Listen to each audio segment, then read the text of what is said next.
Alright, hi guys. We're doing another video. There's going to be some great stuff in this one.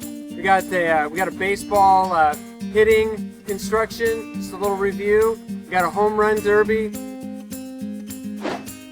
We also got...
Hey guys, I'm going to show you how to hold your bat, and how to stand, and how to swing, okay?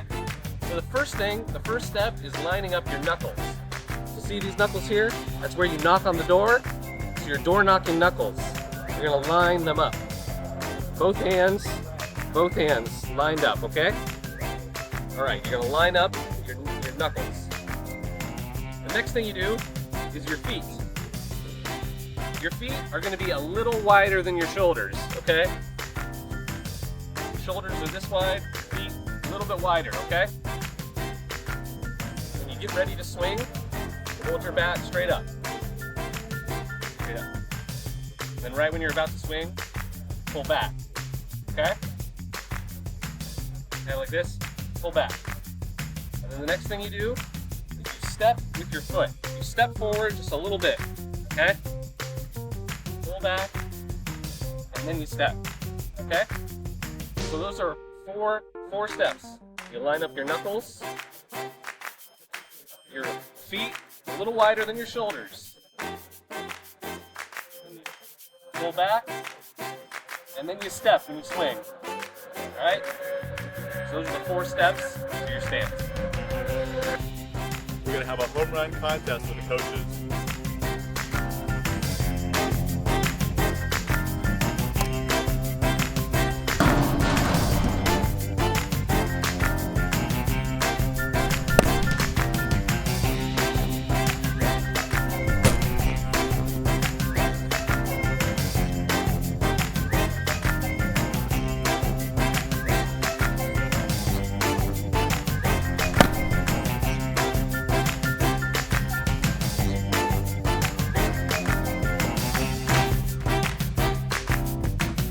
It's all about the launch angle, baby.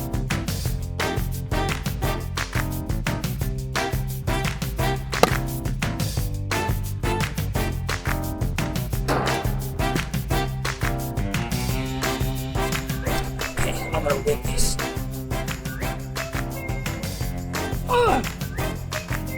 Where'd it go? Where'd it go? Oh. So the Israelites were wandering through the desert, and Moses is getting old and he dies. And Joshua now is going to take over. Remember, Joshua is one of the 2 spies that said that they should go into the promised land earlier, but nobody listened to them. And so that's why they had to wander around the desert. And Joshua is also the person who led the Israelites in the battle against the Amalekites. So now Joshua is the one that's in charge. And the first problem that he has is that they come up to the Jordan River. And the Jordan River is flooded, so it's really wide.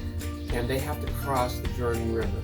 So now we're going to watch a video from the Saddleback Kids about crossing the Jordan River.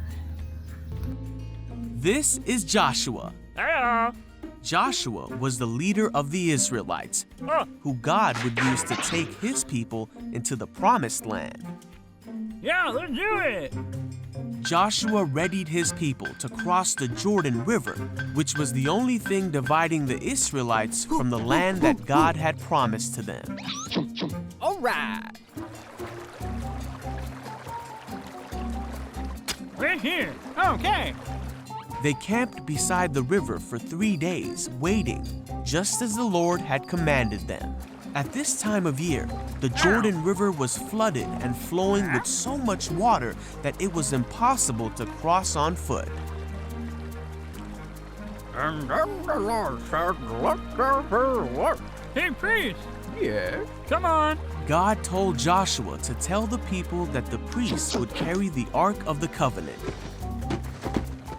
and lead the people through the water. He told the priests to step into the rushing waters. Wait. Huh? And when they would do this, the waters would stop flowing. All right.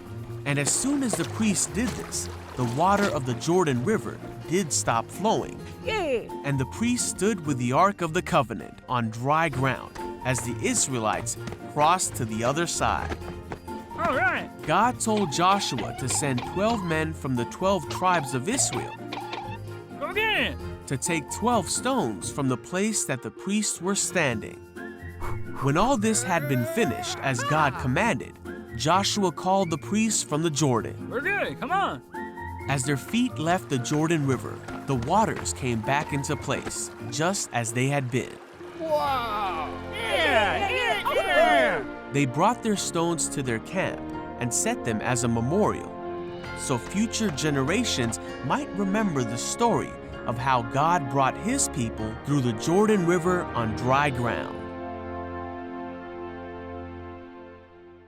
So that was a great story, and it's found in the Bible.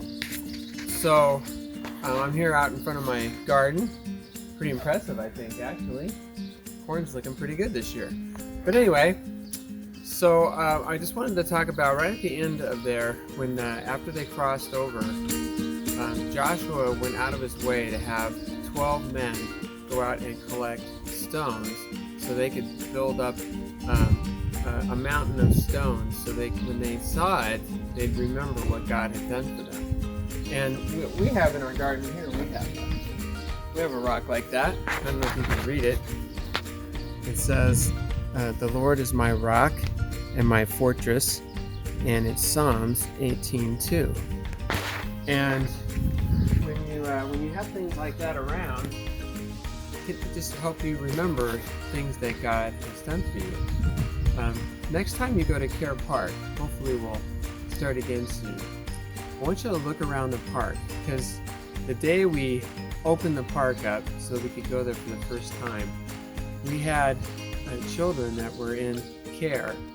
They came and they painted on rocks, and they painted their name, or they painted, Care's the Greatest, or whatever they put on their rock. And we set them out all over the park, and it was just to remind us of what God had given us by giving us this great place to play. And it was just such a miracle.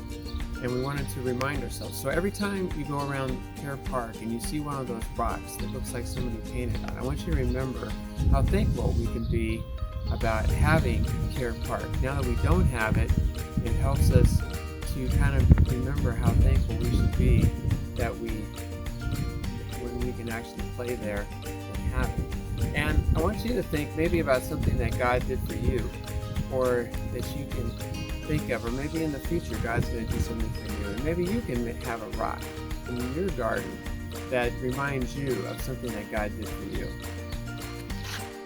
All right, guys, we'll see you next time. Yep, hope to see you guys soon. You guys get right back to work. Yes, Mrs. Gray.